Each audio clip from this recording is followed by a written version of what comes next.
Okay, let's continue. Make sure that I'm sharing the right thing. Share.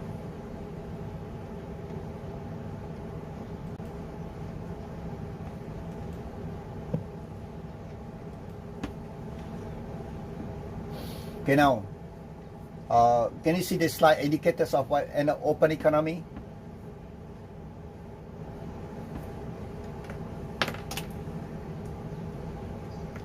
Feedback, yes? Indicators of about open economy. So, yeah, dependence on external trade. So when we say an open economy, we mean the country depends on international trade so much.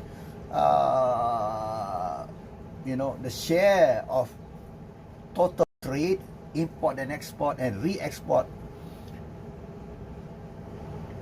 relative to the size of the economy, is large. Like Malaysia in 2004, 2005,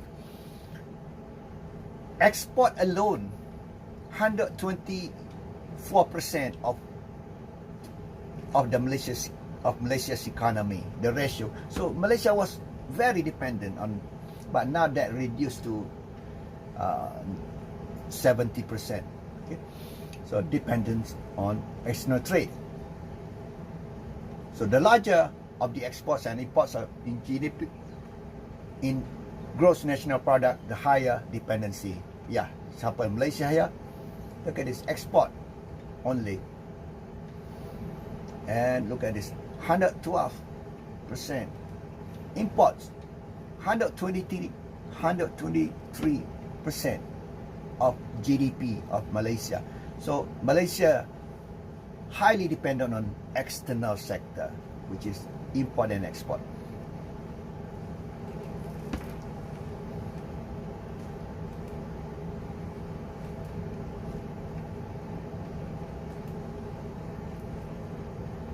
So now,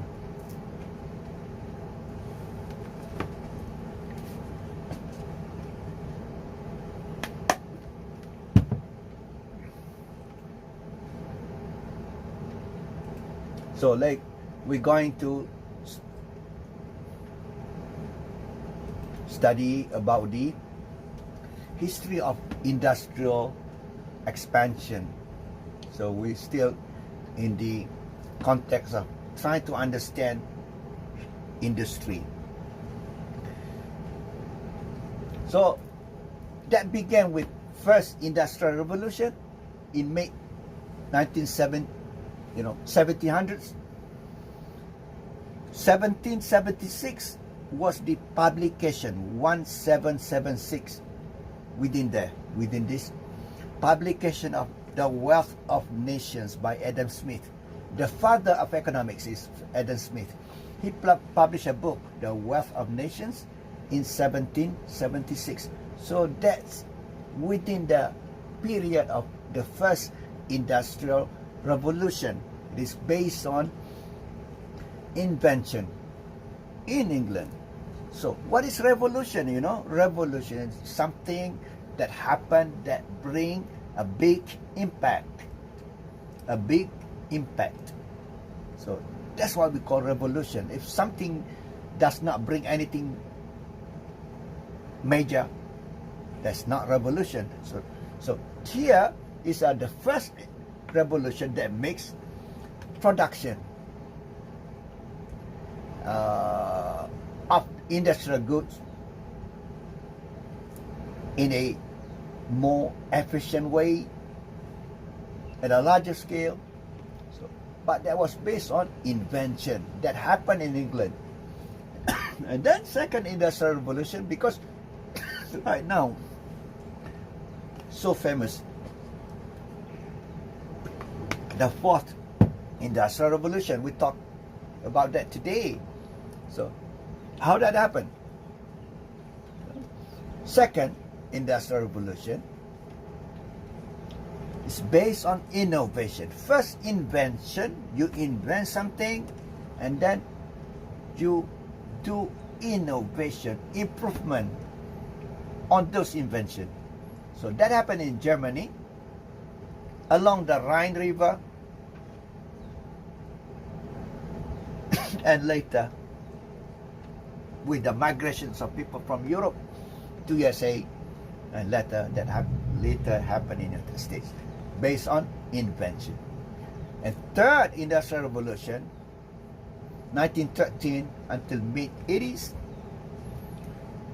this we're seeing the new international division of labor. See, when Adam Smith and Ricardo, these are the two names. Smith, 1776, Wealth of Nations, and Kim Ricardo with the Principle of Tax, the book. They founded the theory of labor theory, value theory of labor. So the theory says like this: a country will specialize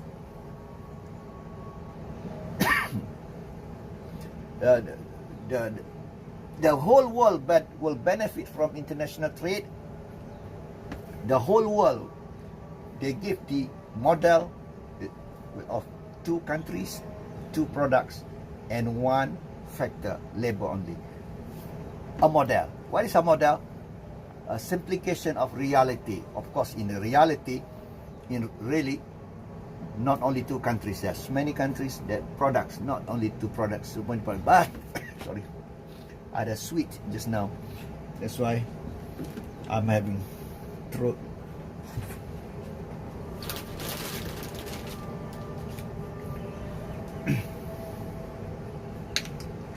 Too much sweet.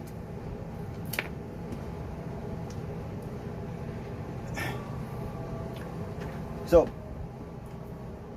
what we're seeing here is a new, this very important word, new division of labor internationally. Because during the first industrial revolution, there was already division of labor internationally. What is division of labor? Countries specialized so much so that the laborers in country A will be producing products X. In country B will be producing products Y. That's division of labor in the world, international division of labor. That was the teaching of Adam Smith and Ricardo. Based on the theory of values, the value theory of labor, countries should specialize in product which that country has highest labor productivity. So country A is more efficient in product X. Country B is more efficient in product Y. So country A specialized in product X. Country B specialized in product Y. They produce more X, country A. Country B produce more Y products, and a lot, so they sell. Country A sell, export X to country B. Country B sell or export Y to country A. So they trade. That was the first international division of labor. And that continues during Second Revolution, Industrial Revolution. And this, the Third Industrial Revolution, saw a new, you understand? New international division of labor, which works out that Japan had become a developed country, produced manufacturing, services as well. Korea, Taiwan emerged as newly industrialized economies. This is very politically correct way of describing economies. So in writing, I'm just sharing to you, okay? Of course, I'm not going to ask on the exam. In writing, economists are very careful. Even, you know, what call this? Journalists also careful not to use the word which is commonly used by people. And I see newly industrialized countries. No, cannot use that, because Hong Kong was not a country. Was not and is not until today. Hong Kong is not a country, but Hong Kong is an economy. According to United Nations, even though there's ROC, Republic of China on Taiwan, there's also PRC, People's Republic. So each constitution constitute, you know, claiming that ROC, mainland plus the island, PRC constitution claims this include all the islands. So this is the most politically correct use of the word NIEs. Okay, I'm sharing you something here, nothing else. My objective is nothing else. I'm just sharing you why the word NIC is problematic. Newly industrialized countries, problematic, because Hong Kong is not a country. So NIEs, the emergence of the four tigers after Japan and four tigers, Korea, Taiwan, economically, Hong Kong, Singapore, these are the four tigers economically we're talking about. Oh yeah, I said, why not next? Not all countries are countries, such as Hong Kong, not country. That's why NIEs. And ASEAN following as a new East Asianese. When we say ASEAN, we don't say Asian, we say ASEAN. Asian is one, Asian, ASEAN. And an emergence of China in India as economic giants. So this happened during the Third Industrial Revolution, where when we saw a new international division of labor, what happened? During the earlier international division of labor, rich country, developed country would be specializing in capital intensive products, whereas poor country will be specializing in labor intensive products. That went throughout Second Industrial Revolution as well. But with the Third Industrial Revolution, developing countries as well has joined the league, the ranks of countries that is producing and exporting manufactured goods. In the past, if I were to draw, I'm drawing now.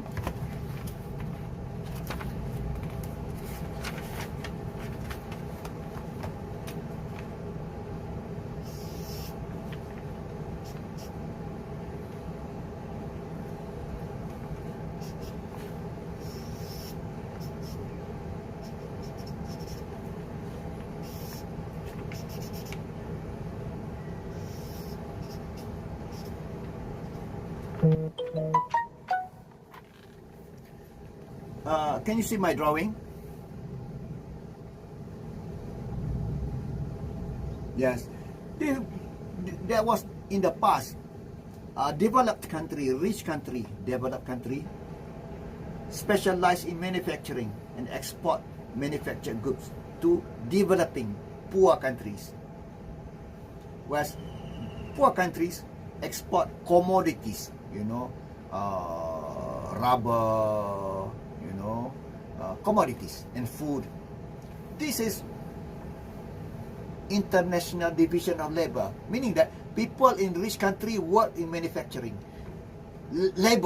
People. Labor in poor countries work in agriculture, work in producing, commodities like palm oil, commodities like rubber. International division of labor. But new international division of labor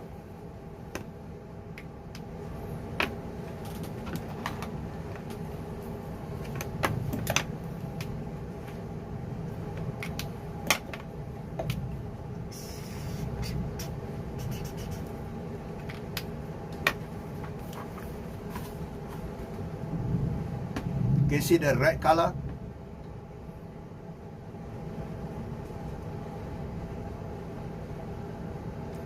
Can you see or not? Yes. Now, in the third industrial revolution, developing countries also, like Korea, Malaysia, also export manufactured goods. So, that's what we call new international division of labor. Do you follow me now? Japan became developed country. Korea became niche, followed by ASEAN like Malaysia, Thailand, and China emerged. India emerged as a giant. Okay, next, what time is it now? I don't have a watch.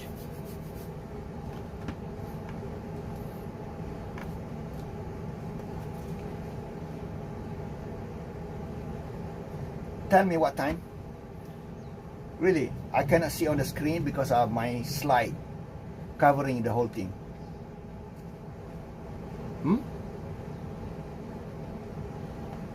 Again? 4:32. Okay. Next is the fourth industrial revolution. That's where we are today. 4IR.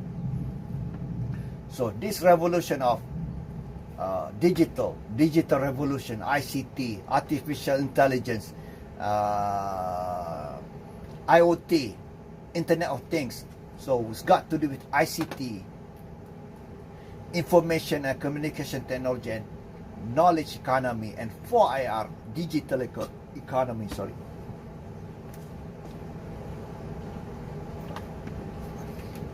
So mid-80s. In mid-80s, I personally experienced, when I was a student, 1984, I must go to International Student Office to type my resume, and I did not type it. I gave a paper to officer there to use a PC. And PC was not available to all students, only to the office administrators and some professors at that time. That was 1984. So, introduction of PC to the market. So, you see, 1984. So maybe 1986, the PCs were sold throughout. I'm talking this United States. Even in America at that time, 1984, we must go to office, give a PC. This, could you type my CV? I want to apply to another university after graduation. So, even though PC, personal computer, came out earlier than that, but on the mass market, not yet available. But 1980s, mid-80s was the introduction of the PC to the market. I'm not saying introduction to the PC, of PC as a technology, no, to the market. The most important initial stage. 1996, emergence of dot-coms, www, internet, multimedia, and there was a convergence of text, voice, and video. Even in Malaysia, the word multimedia is very important at that time. Very phenomenal. There's a university in Malaysia. The name given is Multimedia University. Because during that time, in 1990s, late 1990s, even I remember, 1994, 1995, 96, still we could not have this integration. You can do either word processing, you cannot watch the video, but after 1996 there was a convergence. In the year 2000 there was a convergence. In the computer you can have text, you sing now, you can have video, moving video, you can have audio, voice, all together. That's convergence. There was a phenomenon. That's why we call it multimedia.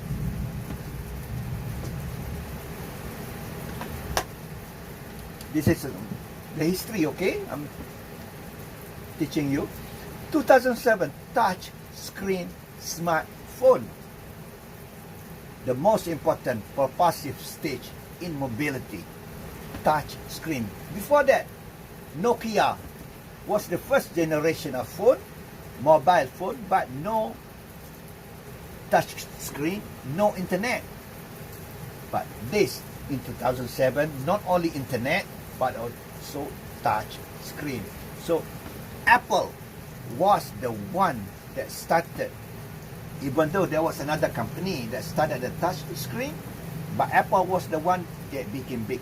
And listen to me carefully, Apple was a company that rose again, has risen again from death.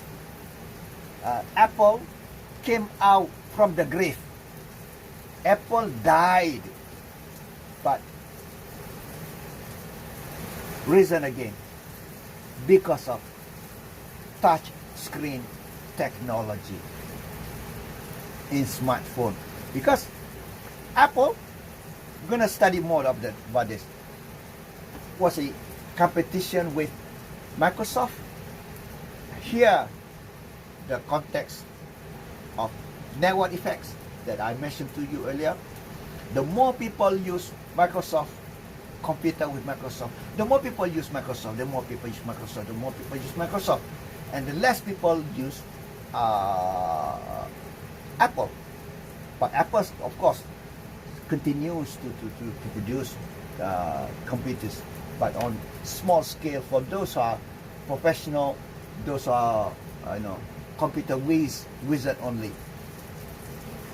But as a general mass market, Apple lost to Microsoft because of the strategy of Bill Gates, bundling everything there.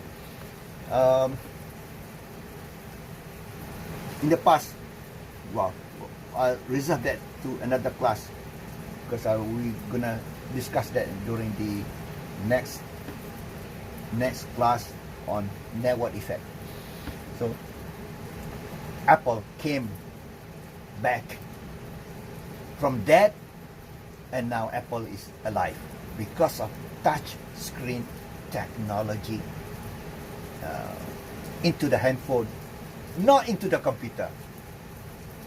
Okay, 2010s, 2020s, virtual reality, augmented reality, artificial intelligence, neural network, Internet of Things, big data.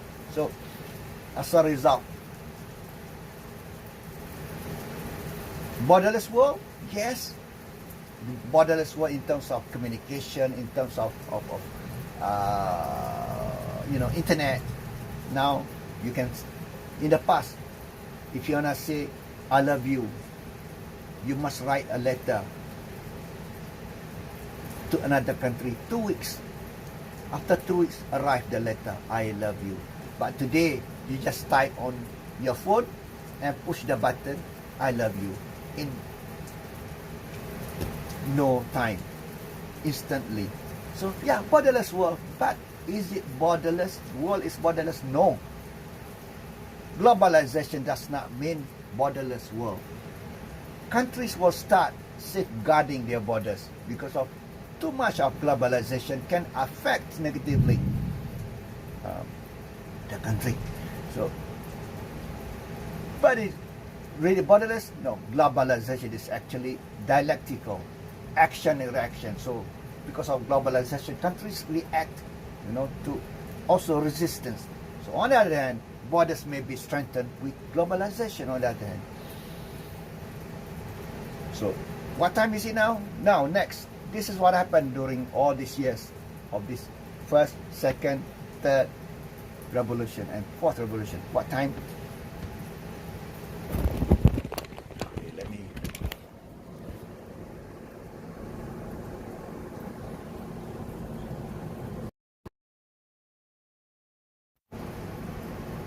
$42.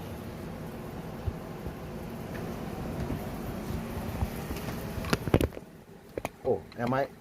Oh. On. It is on my YouTube. You can see this lecture live on my YouTube.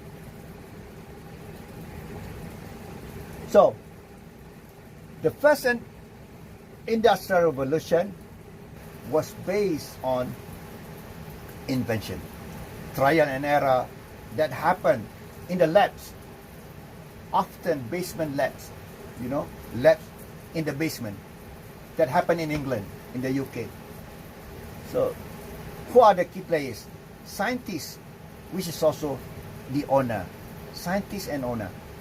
So, invention, small batch production, so they can sell the products based on their invention. So, product differentiation was the most important strategy at that time. Product differentiation. Location, labs. Second industrial revolution. Who are the key players? Managers. Based on what? Innovation. So you should not invent wheel twice. Wheel, steering wheel, whatever wheel. There's a connection between something round with industry. All industry is symbolized by something round. There's a gear there, like a gear. So, wheel, there's a saying in economic writing, you should not invent the wheel twice. Wheel is already invented. So, you do innovation. So, based on what?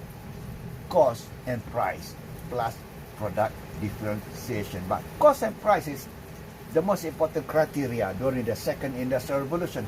Where are the strategic location? The focus is on headquarters. That happened in where? Second industrial revolution, Germany, and spread to United States when there was migration from Europe to America. Third industrial revolution, 1913, after the First World War until mid 1980s. Who are the key players? Engineers. The key players are engineers, and they are not owner.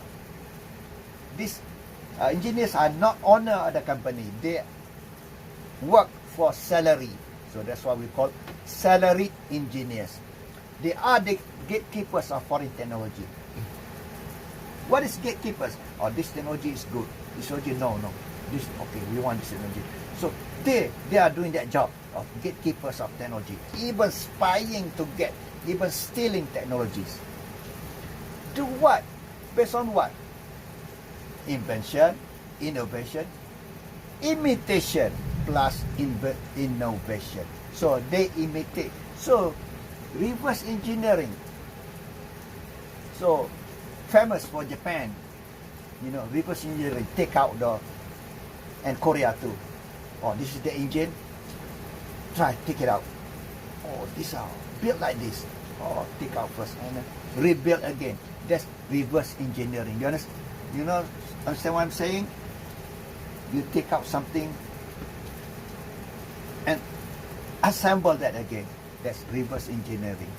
That's a saying, okay? Also, learning by doing and mass production.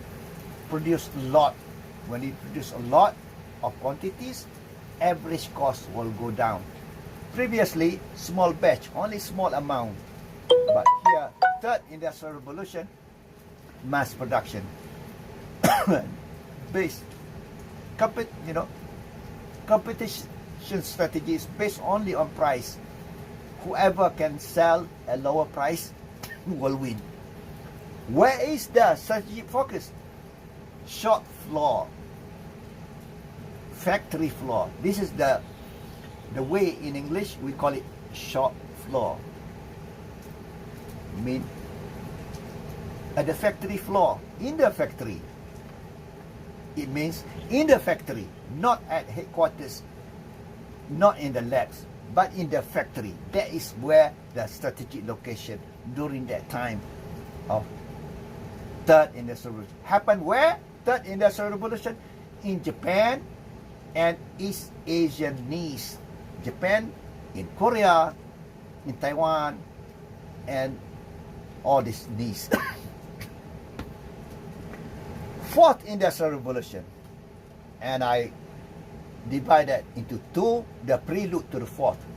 Before the fourth, so there was a digital ICT, mid-1980s, the introduction of the PC, personal computer.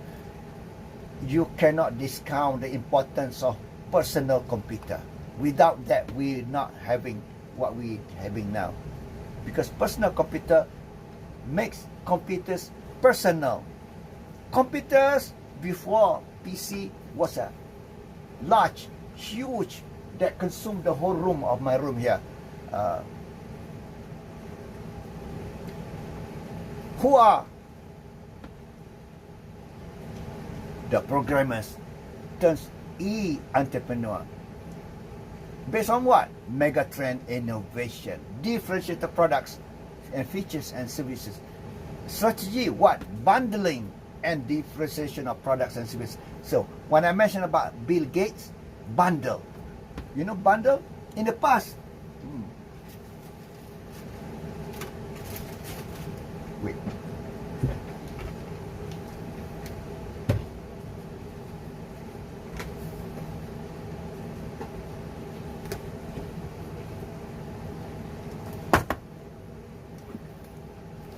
This is not a CD. This is a floppy disk. Inside the envelope, floppy disk. There's an opening here. So you install into your PC. So PC started with DOS, this operating system from IBM. So you need to put this into the slot. PC started with just one slot, and later on 2 slots. One on the top for DOS. DOS like a, you need this DOS operating system for computer to have a prompt. Then after that, you can take out and you install. This is DOS. You install whatever software you want to do. For calculation, Lotus 123. For word processing, to do essay, word perfect. See, that was then. So Bill Gates simplified that. Put DOS inside there and bundle with everything. Once you have Microsoft, you can do this writing essay. You can have tables, which is Excel today. You can have other thing. So bundling was a strategy. When you buy a software from Microsoft, not only you get the word processing, you get the Excel, you get other things, to draw. Drawing was very phenomenal at the time. You should not take for granted, because in the past we cannot draw something on a computer. So drawing, so Bill Gates became rich through the strategy of bundling So that's why the network effect came in. More people buy computers with Microsoft, more people, and people are not buying Apple because Apple use its own, this operating system and software, but cost more money. So that's why Microsoft became dominant. And then, where is the location? Computer labs and headquarters that happen in that state. So, if I were to say to you, in the past, before the First World War or before the Second World War, UK was dominant. UK was declining. Who arrested? Who stopped America from going down? Bill Gates. Because the American economy was going down. But because all the computers in the world all the computers in the world, you buy PC, that's Microsoft. Bill Gates was the man that saved American economy. I say that. Bill Gates was the man that saved the American economy. See here my computers, Microsoft, the whole world. What time is it now?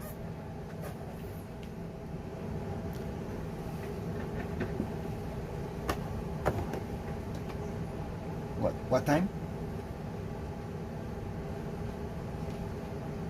52. Yeah, I cannot go over 5 ppm. 4:52. Okay, that in the USA, very important. Computer industry in the United States is what remaining. That's why the chips industry has alarmed American government. The innovation, R&D, everything in China has alarmed America. That's why in another time I will show the news about what's happening today. Nowadays, South Korea is being pressured by America. Put the pressure by America. You, Korea, cannot export chips to China. Cannot do business in this high-tech things about production of super small microchips. Cannot export to China. Pressure by America because it is. Remember the picture on my Facebook? The glove, America and China fighting. So the fourth industrial revolution, 2016 onwards. I'm sorry. As a result of I was chewing during the break, I took 3 sweets, and now the sweet stuck in my throat. Machine learning, Internet of Things, artificial intelligence, virtual reality, augmented reality, extended reality, quantum computing, big data, smart factories, smart cities, and also smart chips. Smart chips will be a weapon for countries in the future. Smart chips. Whoever control the technology of smart chips, fast and small, will be superpower. So who are these people? Coders and developers. And based on what? Complex and network system, clusters and disruption. So we're going to study this in our class. What is disruption? What is network? What is complex system? So this consumer defined and features disruptions. These are the strategies. Where that happen? High-tech R&D, incubation, high-tech parks and clusters, Silicon Valley. But now Silicon Valley has gone down and spread to other parts of the United States, Texas and so. But the technologies come from mostly 1 or 2 places. From Boston, Cambridge near Boston, not Cambridge, UK, where MIT, Massachusetts Institute of Technology, and come also Stanford, come from all these top universities in America. Not Harvard. Harvard is, more of this. It's not technology, Harvard, but people know Harvard. People don't know MIT, technology, the place for technology. And where this country will China, USA, Europe. But I put the thing on the top, China and USA. What about India? Question mark. What about Korea? Yeah, in the middle there. Next slide. And what time is it? I should have my watch. Time, please. 56. Okay. This is an expansion in industry pattern of international trade. There was clear specialization between industrial economies and developing economies. Yeah, I think I better stop here because this explains the first industrial revolution, the second industrial revolution, which is the division of labor. But there was a clear division of labor internationally between industrial, rich, developed countries. They in capital intensive, whereas developing countries in labor intensive. But however, trade in manufactured goods are now at that time one way. Yes, industrial countries export manufactured goods, developing countries export commodities. There was, but new division of labor. This is the new international division of labor, blurring of specialization between industrial economies and developing economies. And trade in manufactured goods are now two ways, not one way like before. Two ways. Malaysia also export manufactured goods. China also export manufactured goods. Good example. Two ways. And also import manufactured goods. So indeed multiple ways and multiple stages. So role of FDI, foreign direct investment, as complementary to industrial development and international trade. The more trade, the more FDI. Next, I think we stop here. So we finish. So the trend, and then we'll continue that. So that's the lecture for today. Any question? Because I'm gonna go to the QR code, because I promised not to go over 5 p.m. Now I can see 2 minutes more. After I stop presenting, I can see the watch on my PC. Yes? Yes, yes, yes. Definitely. Definitely. So now I'm showing the QR code. That's why I'll make sure that that happens at 5 p.m.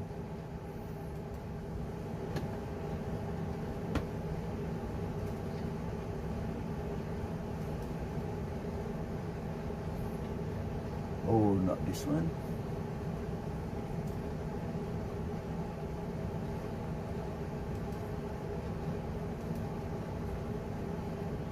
Stop sharing one more time. QR code. This is a must for you. Please sign in. Okay, thank you for coming. Any question you can ask me in the Telegram. Any question to this lecture, and also anything that you want to ask about, you know, the media social, everything. Yes.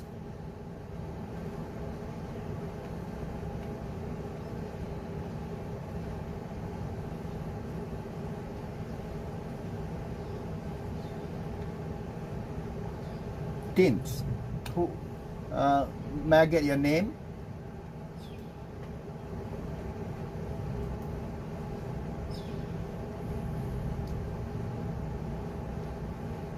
Telegram link. Can anyone give her a link for Telegram?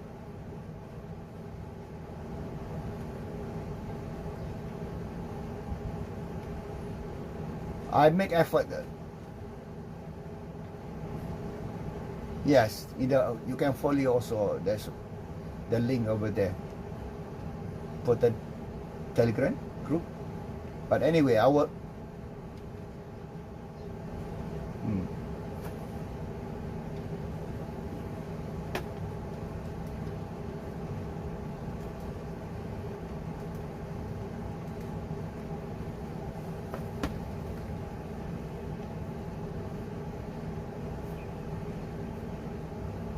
Okay, I will put the link to Telegram inside the Teams.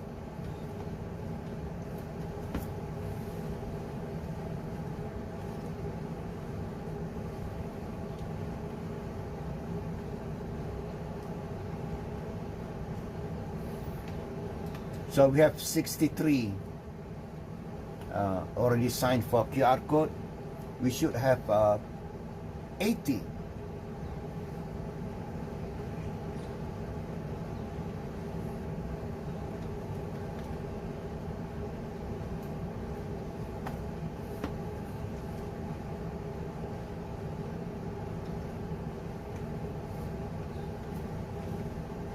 Okay.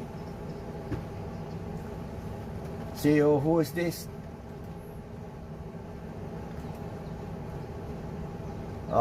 Miss Gao. Okay. Yeah. Thank you for coming. Any questions in the Telegram? So hopefully you learn from me today, and see you next week.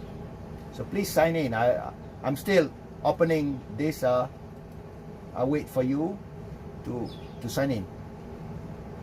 I'm still opening it. 66 people already. Yep. Good night. It's already night in China, not yet in Malaysia.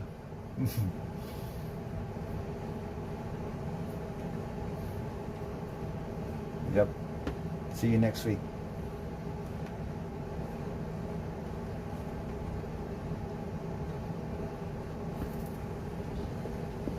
Yeah.